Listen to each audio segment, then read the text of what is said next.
Vena Melinda. Yeay, finally aku jadi bintang tamunya Finally. Mary Riana loh. Aduh, pokoknya ini satu kebanggaan banget.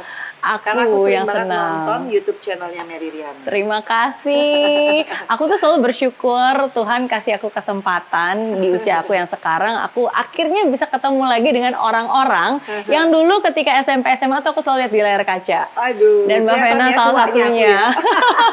Enggak, tapi seriously karena kan waktu itu dari Putri Indonesia. Terus waktu itu ada sinetron apa Bella Bella Vista. Vista. Itu kan zaman-zaman waktu itu kan TV, 90-an. iya TV kan cuma ada SCTI sama SCTV. Dan itu kita tonton terus. Alhamdulillah. Jadi Udah lama banget udah itu lama ya. banget. Tahun 94. Wow. Tapi look at you, masih tetap sama, nggak berbeda. Alhamdulillah. Adalah perubahan. Awet muda. Ada uban. Makanya sekarang pakai hijab, alhamdulillah. Oke, iya. Nah, thank you sekali lagi udah menyempatkan dan juga membukakan pintu untuk saya bisa hadir di sini. Sekali-sekali dong. Ngundang Mary Riana tuh bisa mahal loh guys. Nah sekarang Mary Riana datang ke rumah aku. Yeay. Terima kasih. Yeay. Oke, jadi akan ada 8 pertanyaan yang akan saya tanyakan. Tapi terakhir nanti Mbak Vena boleh tanya satu pertanyaan apapun itu. Oke. Nah, jadi pertanyaan pertama simple sih. Kalau saya tahu dan melihat jejaknya Mbak Vena kan, wow, udah berkarya dari sejak usia muda. Putri Indonesia, udah gitu di layar kaca, menjadi anggota DPR juga, udah banyak karyanya, jatuh bangunnya. Dari begitu banyak hal, yang mana nih yang paling Mbak Vena banggakan? Kalau banggakan sih semua achievement aku pasti aku syukuri ya. Karena sebenarnya itu by accident. Karena aku tuh tumbuh dari orang tua yang to be married. Jadi aku tuh kecilnya tuh susah banget. Even cuma mau makan ayam aja harus nunggu Sabtu Minggu. Habis itu 1 ekor ayam dibagi 2. Jadi Sabtunya setengah ekor, dia bagi sama adik-adikku juga, Minggunya setengah ekor gitu. Jadi dari kecil tuh cita-cita aku cuma satu. Gimana caranya, karena aku suka jajan. Aku pengen punya uang yang bisa aku makan apa yang aku suka. Karena aku pernah bikin buku nih namanya Vena Melinda's Guide to Good Living. Itu ada testimoni aku karena aku suka banget sama nangka, buah nangka. Dan pada saat itu aku inget banget SD dan mamaku tuh nggak sanggup beli buah karena kan uangnya hanya cukup beli makanan pokok ya. Jadi aku tuh nyolong dari supermarket. Jadi kan ada tuh nangka yang udah dikupas gitu ya. Yang wanginya itu enak banget. Aku ambil gitu, aku buka plastik, aku makan keliling-keliling gitu. Habis itu aku lihat ada orang buang ke tempat sampah dan ketahuan say. Akhirnya, Bu, anak ibu ini mencuri. Aku dijewer dari supermarket sampai ke rumah dan habis itu mamaku bilang, kamu ya kalau mau makan enak kerja, cari duit dari sekarang apa aja. Nah disitulah motivasi aku, pingin apa aja pekerjaannya, penting gue tuh punya duit untuk jajan. Karena kan waktu itu kan mama tuh umur 16 tahun punya aku, papa tuh umur 19 tahun. Wah, muda sekali. Udah bukan muda lagi, kayaknya pernikahan dini ya. Iya. Jadi itu yang membuat mereka tidak siap jadi parent. Oke. Jadi akhirnya aku dari kecil tuh di situasi nggak enak sih sebenarnya. Tapi karena anak tunggal kan, jadi aku punya adik baru umur 10 tahun gitu. Jadi aku tuh berusaha jadi orang yang survive aja gitu. Dan aku punya cita-cita nggak pernah tinggi, nggak pernah mimpi jadi artis. Karena aku tahu kan gigiku tonggos. Boro-boro dulu tonggos, ini baru finish.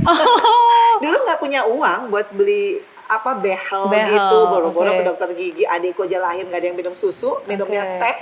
Jadi aku tuh memang jadi orang pokoknya gue gimana caranya bisa beli makanan, itu aja purpose of my life gitu ya. Dan tiba-tiba Allah memberikan aku kesempatan bisa jadi None Jakarta dulu kan. Kalau beauty pageant tuh None Jakarta dulu dan alhamdulillah aku menang. Kemudian next year-nya aku ikut Putri Indonesia dan itu menang 2 kategori penghargaan. Dan habis itu langsung ke dunia sinetron. Karena di saat itulah Putri Indonesia sebagai stepping stone aku, orang mengenal. Yang tadinya dulu waktu SMP ditolakin casting, dibilang lu nggak sadar gigi lo jelek, padahal udah naik bajai gitu sampai meriang-meriang disco gitu kan. Iya, jadi aku banyak banget menerima yang namanya cemooh, underestimate, karena memang kan aku terbatas. Jadi ikut None aja itu bless banget aku bisa menang karena None sebelumnya Indra Sudiro, aku juga selalu thank you banget buat dia. Dia tuh motivator aku karena aku nggak punya jas, nggak punya stiletto, nggak punya stocking, nggak ngerti gimana sih cara ikut beauty pageant, bahasa Inggris pas-pasan. Tapi Indira lah yang selalu bilang, Ven, nih waktu itu tahun 1992 aku inget banget. aku kuliah di Trisakti, Indira tuh kakak kelas. Oke. Dan in that time papa mamaku tuh baru divorce. Finally mereka divorce kan. Hmm. Dan di hari itu, malam final itu, mama papa officially divorce paginya. Malamnya aku menang. Jadi aku waktu ngeliat mama papaku tara bingung. Aku harus senang apa aku harus sedih? Iya, karena happens at the same time, Iya, terjadi tapi bersamaan. di umurku yang 20 tahun pada saat itu aku merasa ih Allah tuh baik banget ya sama aku, dengan segala keterbatasan aku bisa menang. Dan di tahun berikutnya Indira lagi bilang support, pokoknya Fen lu ikut Putri Indonesia, padahal makanya kenapa aku menang 2 kategori karena aku hanya mimpiku udah deh gue jadi Miss Friendship aja deh, karena modal ramah kan gitu, nggak mungkin lah mimpi jadi Putri Indonesianya, tapi nyatanya aku bisa menang di 2 kategori itu. Jadi di situ aku bersyukur karena apa? Ternyata mama papaku cerai membuat aku tuh bangga. Jadi kalau ditanya tadi bangga di profesi yang mana, aku bangga dengan hidupku. Karena setelah aku menang None, hadiah 5 juta aku kasih mamaku, karena aku tahu mamaku tuh hamil adikku nggak punya WC yang duduk, punya WC jongkok kan berat tuh perutnya. Jadi aku menang tuh nggak pernah buat aku. Semua menang dari beauty pageant aku kasih ke mama supaya dia tuh bisa beli makanan buat aku dan adik-adik. Tapi disitulah rezekiku tuh nggak pernah putus. Dan aku yakin perihnya mama menjadi single mom ya, itu tuh cukup lama sampai kerja di salon itu buat aku gitu. Dan akhirnya aku bisa membuktikan bahwa nggak semua anak yang bercerai adalah anak-anak broken home gitu. Jadi aku merasa gue blessed banget ya dengan orang tua yang orang bilang kacau gitu ya, kayak perang terus, tapi disitulah terbentuk karakter asli aku. Bahwa aku tuh orangnya, ya itu, aku orangnya fighter sih. Karena buat aku, kalau bukan aku yang menolong diriku sendiri, siapa? Karena tidak ada yang di silsilah keluarga yang jadi anggota DPR, nggak ada. Tapi aku bisa switch gitu. Di saat aku ada opportunity gitu, apapun aku selalu ambil dan aku harus bisa menjadi standarnya aja deh, dan aku berusaha untuk itu. Gitu. Jadi kalau ditanya di mana dari semua achievement itu, ya aku bangga terhadap hidupku dengan orang tua yang seperti itu. Tapi kalau nggak orang tua yang seperti itu, nggak mungkin aku kayak begini. Dan yang paling penting sih mama, karena buat aku mama itu yang selalu memberikan aku dari dulu kecil. Jangan jadi perempuan yang materialistis. Jadi perempuan kamu yang harus punya pride. Jadi nilai-nilai itu yang aku selalu jalankan. Jadi rasa aku berterima kasih sama mama adalah apa yang membuat dia ngomong sama aku nasihat itu aku selalu camkan dan lakukan. Dan diingat dan dilakukan. Dan itulah yang ternyata aku bisa eksis di profesi manapun. Aku bisa menjadi orang yang buat aku ya kayak memilih jodoh. Aku nggak lihat siapa dia. Tapi itu menyelamatkan aku. Karena apa? Kalau kita di dunia ini berbuat yang baik, yang aku ingat adalah aku punya anak kan 3 orang. Kalau kita berbuat baik, insya Allah nanti perbuatan baik kita dibalas juga dengan kebaikan. Amin. Jadi seperti itu.